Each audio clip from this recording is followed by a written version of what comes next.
नमस्कार बंधुरा आमार नतून एकटी भिडियोते आपनादेर अनेक स्वागत जानाई। तो आजकेও আমি আপনাদের কাছে একটা রান্নার রেসিপি নিয়ে এসেছি, ঘরোয়া রান্না।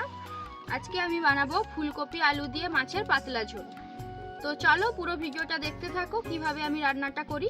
এই যে এখানে আমি জল নিয়ে নিয়েছি, একটু ফুলকপিটা আর আলুটা অল্প করে একটু সেদ্ধ করে নেব, ভাপিয়ে নেব, সেদ্ধ করব না, কারণ ফুলকপি তো গ্যাস হয়, এইভাবে করে খেলে ফুলকপি আর খেলে গ্যাস হয় না। তাই আমি এখানে জল নিয়েছি, জলটা গরম হয়ে গেছে, এখানে এখন আমি ফুলকপিটা দিয়ে দেব।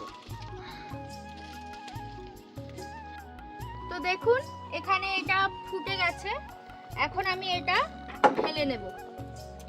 এখন আমি এটা ঢেলে এই যে মাছগুলো আছে এই মাছগুলো আমি ঝোল বানিয়ে নেব, মাছগুলো ভেজে ঝোল বানাবো। এই যে দেখুন আমি এই যে মাটির কড়াইটা এখন এখানে বসিয়ে দেব।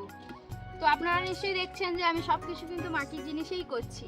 তো এগুলো এনেছি আর কিনে এনেছি, এই মাটির জিনিসগুলো এগুলো আমি এনে কিছুক্ষণ ভিজিয়ে রেখেছিলাম জলে দিয়ে। তো যেভাবে আমরা প্রদীপ জ্বালানোর আগে রাখি না, মাটির প্রদীপ জ্বালানোর আগে যেভাবে আমরা একটু প্রদীপটাকে জলে ভিজিয়ে রাখি, তো ওইভাবে আমি এটাকেও রেখেছিলাম। তারপরে এই যে এনে রান্না করছি। তো চলুন দেখতে থাকুন আমি কিভাবে বানাই। আচ্ছা এখন আমি এর মধ্যে তেল ঢেলে দেব।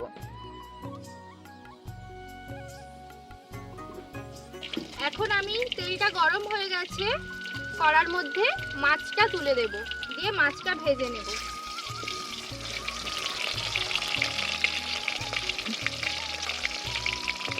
এক এক করে মাছগুলো দিয়ে দেব।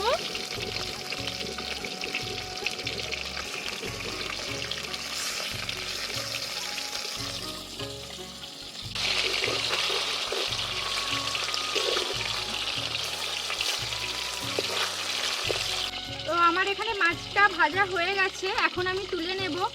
দেখুন আপনারা মাছটা কিন্তু একটু লেগে যায়নি, দেখুন কি সুন্দর উঠে যাচ্ছে। আসলে আমি কড়াইটা ভালো করে গরম করেছিলাম, একটু কিন্তু লেগে যায়নি। তো আপনারা তো দেখলেন আমার মাছটা ভাজা হয়ে গেছে, এখন আমি আলু আর ফুলকপিটা ভেজে নেব হালকা করে। তো আমার তো এখানে মাছ আলু ফুলকপি সবই ভাজা হয়ে গেছে। এখন আমি ঝোলের জন্য মশলাটা বানিয়ে নেব। তার জন্য প্রথমে আমি তেল দিয়ে দেব।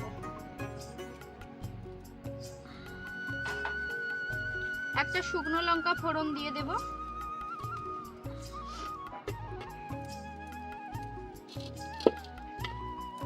জিরেও দিয়ে দেব ফোড়নে।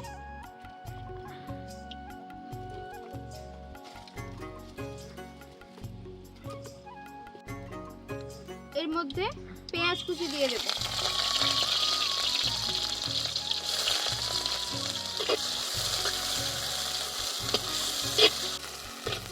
পেঁয়াজটা আমি এখানে একটু ভাজা করে নিয়েছি, আপনারা চাইলে এখানে পেস্টও দিতে পারেন পেঁয়াজে, কিন্তু আমি আজ কুচিয়ে দিয়ে দিয়েছি। এই যে দেখুন পেঁয়াজটা ভাজা হয়ে গেছে, এখন আমি এর মধ্যে আদা রসুনের বাটাটা দিয়ে দেব।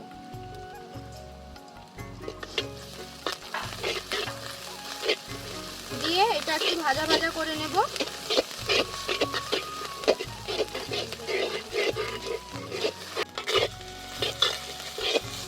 তো এখন আদা রসুনটা ভাজা ভাজা হয়ে গেছে, এখন আমি এর মধ্যে টমেটো কুচি দিয়ে দেব।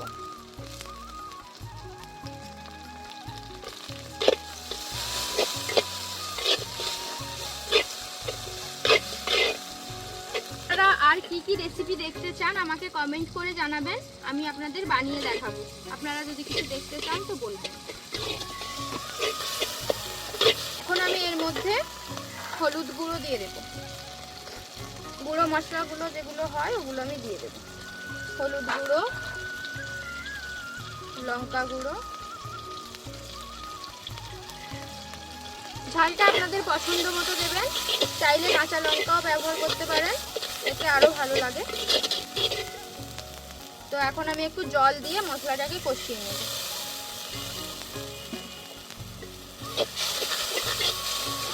এই মশলা কষানোর সময় অল্প একটু চিনি দিয়ে দেব, তাহলে তরকারির কালার ঠিক থাকে, সবজিগুলোর কালার ঠিক থাকে। একটু তেজপাতাও দিয়ে দেব। মশলাটা আমার খুব ভালোভাবে কষানো হয়ে গেছে দেখুন। এর মধ্যে এখন আমি আলু ফুলকপিটা যেটা ভেজে রেখেছিলাম ওটা দিয়ে দেব।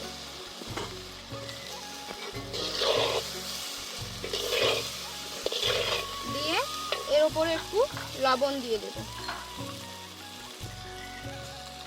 প্রয়োজন মতো লবণ দিয়ে দেব।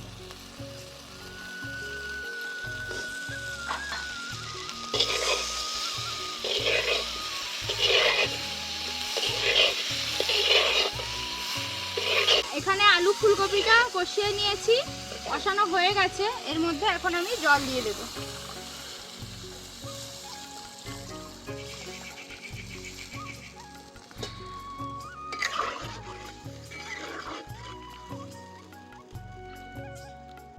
এই যে ঝোলটা কত সুন্দর ফুটে গেছে।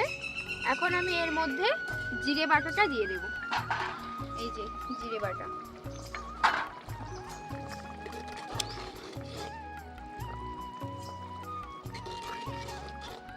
জিরে বাটাটা খুব সুন্দরভাবে ফুটে গেছে। এখন আমি এর মধ্যে মাছ ভাজাগুলো দিয়ে দেব।